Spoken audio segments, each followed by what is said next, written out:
Мынау қазақ жаулап алған, жоқ, Қытай жаулап алған ежелгі қазақ жері бар, Іле Алтай, Тарбағатай. Ол енді қазақтың өз жері, өз жерде де міне атам заманнан аспан алақандай жер тебінгідей кезден қазақ жасап келе жатыр. Ол жер енді қазақтың жері, бірақ Қытай жаулап алған жер. Енді сосын ол Ерен Қабырға тауы мен Тарбағатай тауы арасындағы ойпат, Тарбағатай тауы мен Алтай тауы арасындағы ойпат, жалпы үш таудың ортасындағы екі ойпат, яғни солтүстік Шыңжаң, солтүстік шығыс Түркістан, ол қазақ жері. Енді осы Ерен Қабырға тауы менен Памир тауларының ортасында Такламакан шөлінің маңы, ол ұйғырдың жері. Мен өзім ұйғырдың жеріне таласпаймын, ол ұйғырдың жері. Памир таулары мен Ерен Қабырға тауының ортасы дүниедегі ең үлкен шөлдердің бірі, Сахара шөлінен кейінгі, біздің Бетпақдаланың шөлінен кейінгі ең үлкен шөлдердің бірі, Такламакан шөлінің маңы, ол тұтас ұйғырдың жері. Енді осы қазақтың жері мен ұйғырдың жерін Қытай жаулап алды. Мына көп қазақтар, ой, ұйғырдың жері жоқ дейді, ол бекер сөз. Ұйғырдың жері жаңағы жер. Мына кейбір ұйғырларды түсінбейтін, ұйғырларға бір өшпенділікпен қарайтын қазақтар сөйтіп айтады: Құдай сақтасын, бір халықты қорламаңыздар. Мен сіздерге айтамын, Алланың заңы солай, жаратушының заңы солай. Егер кімде кім жеке тұлға біреуді қорласа, немесе бір қауым екінші бір қауымды қорласа, өзі содан нашар күйге түседі. Егер сен біреуді кедей деп қорласаң, немесе бір қауым екінші бір қауымды кедей деп қорласа, өзі содан кедей болады. Егер бір қауым екінші бір қауымды жаңағы мүсіркесе, тәкаппарлық танытса, өзі содан төмен болады. Ол жаратушының заңы. Сондықтан мынау ұйғырдың жері жоқ деген сөз бекер сөз. Ұйғырдың жері бар, оны Қытай жаулап алды. Ол Қытай тек ұйғырдың жерін жаулап алумен ғана тынған жоқ, ол Тибеттің жерін жаулап алды. Ол Моңғолдың жерін жаулап алды. Ол Хмоңдардың жерін жаулап алды. Ол Корейдің жерін жаулап алды. Ол Шүршіт кезінде Қытай жаулап еді, артынан Шүршітті құртып Шүршіттің жерін жаулап алды. Ол Іле Алтай, Тарбағатай қазақтың жерін жаулап алды. Енді осы жаңағы Қытай жаулап алған ұйғырдың жері менен Қытай жаулап алған қазақтың жерінде сұмдық оқиға болып жатыр. Мен қайталап айтам, жүрек ауыратындар кетіп қалыңыздар, қазір бір видеоны көрсетем. Бұл Қытай бұл жерді жаулап алғаннан кейін ол екі жерді, ұйғырдың жері мен қазақтың жерін қосып бір әкімшілік провинция жасады. Ол провинцияны Шыңжаң деп атады. Кейін коммунистер билікке келгенде оны Шыңжаң ұйғыр автономиялы өлкесі деп атады. Коммунистер билікке келуден бұрын жаңағы Іле Алтай, Тарбағатайда Алтай тіке Пекинге қарап отырған, Шыңжаңға қарамаған жер болатын.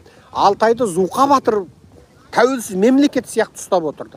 Зұқа Батырды өлтіріп басын шапқан Қытай буржуазиялық республикасының болатын. Сөйтіп Зұқаның басын жаңағы Қыран өзенінің көпіріне, Қара көпірге іліп қойды. Ал Оспан Батыр, ол буржуазиялық Қытайға да, коммунист Қытайға да қарсы шапты.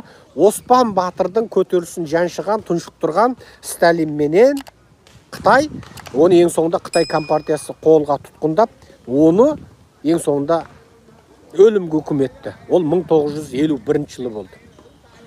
Ал Оспан Батырды тұтқындауға көмектескен Әнуар Жакулиннің баласы Асқар Жакулин Алматыға келіп, Алматыда Райымбек даңғылының бойында Асай деген компания құрып, Қытай компартиясының көмегімен, жасырын көмегімен, ашық көмегімен Қытайдың тек ұлттық компанияларының Қазақстандағы представитель өкілі болып, сөйтіп жұмыс істеп, бүкіл мына Қытай диаспорасы ұйымы жебеуді құрғанда, қаржыландырғанда, Қазақстандағы Қытайға қарсы бір ауыз сөйлей алмайтын жазушылардың кітабын шығарып, бүкіл оларды Қытайға апарып қыдыртып, бүкіл олардың аузын алып, майлап қайтқанда сол Асқар Жакулин жаңа Оспан Батырды тұтқындауға көмектесіп, жаңа Қытайдың мемлекеттік сайттарында Оспан Батырды мемлекеттік жазушылар одағының жаңа газет журналында да Оспан Батырды тұтқындауда көрсеткен ерен еңбегі үшін Әнуар Жакулинге мынандай марапат бердік деп жазған ақпаратты мен 2020 жылы Түркиядағы кезінде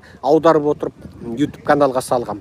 Сол Оспан Батырды тұтқындауға көмектескен Әнуар Жакулиннің ұлының компаниясы Алматыда Райымбек даңғылының бойында. Ал оның қатыны Қытай. Ол Асқар Жакулиннің қатыны Қытай. Өзі өліп қалды рақтан. Оны Қытай өлтірді оны. Пекинде өлтірді. Соны Құдай біледі, қатыны өлтірді. Себебі оның қатыны, оны өлтіргендегі себебі ол енді Қытай айналасындағы жолдастар айтып, енді сен қашанғы мына бала тумайтын Қытай қатын аласың, бір қазақтан қатын алып тоқалап ұрпақ қалдырмайсың ба, мына қатынның пұшпағы қанамаған десе, бір қазақ қатынмен мынандай бопты деген әңгіме бар. Бірақ дәлел жоқ, өсек.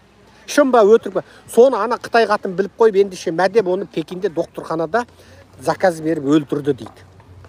Енді сол Асқар Жакулин әкесі Оспан Батырды Қытайға тұтқындап берген. Асқар Жакулиннің қатыны, Қытай қатыны Чаң Уэй Айман Омаровамен бірігіп, Тоқаевтың қолынан гүл алатын, Тоқаевтың тәттісі, Тоқаевтың әдемісі, сұлуы болып отырған Айман Омаровамен бірігіп, қазақтың қызы Салтанат Құсманқызын 2020 жылы 8 жылға соттатты.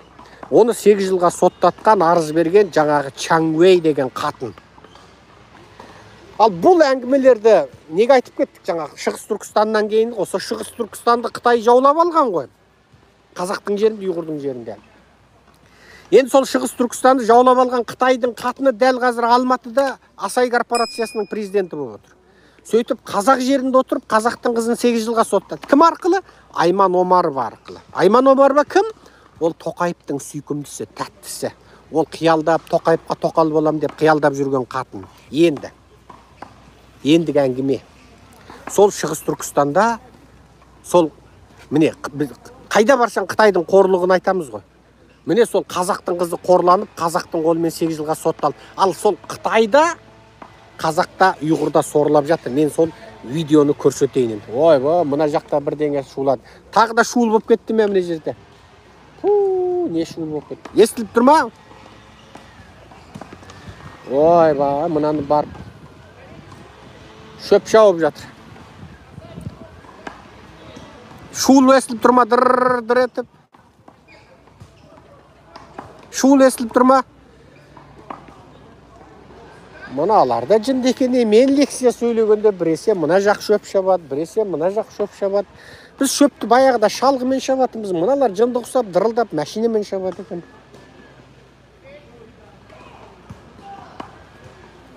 Енді сол видеоны көрсетейік. Бірақ бұл видеолардың кейбіреусі ұйғырлардікі, ойбай Серікжан ұйғырларды айтып жатыр деп, тағы да мына Кембінің жалдамалы жазғыштар, қытайшылдар айтады. Мәселе ол өлке бір өлке. Сол ұйғыр көрген қорлықты қазақ та көріп жатыр. Қандай қорлық көріп жатыр? Мынау Ши Цзиньпин өзін 20-шы құрылтайда сайлату үшін бүкіл міне Іле Қазақ автономиялы облысын, бүкіл Санжыны, Бураталды, бүкіл жаңа ұйғыр жасайтын оңтүстік Шыңжаңда, Қашқар, Қотан, Ақсу, Күшарыңды бірақ карантинге жауып отыр.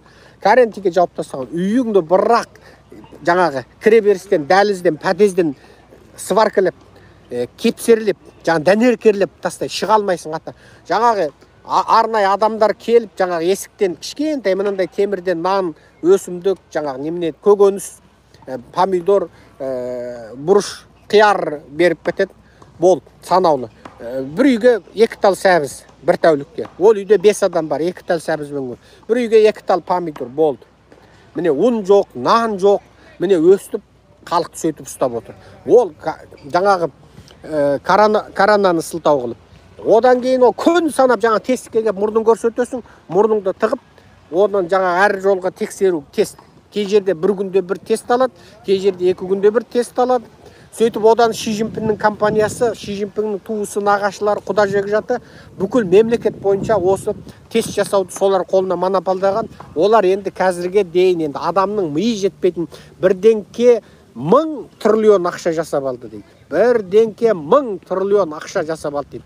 Енді 1,5 миллиард халықты күніне тест алып отыр ғой. Әр тесттің юанменен жаңа шаққан кезде 50-де 60 доллардан артық әр тесттің. Мына Америкада тест тегін.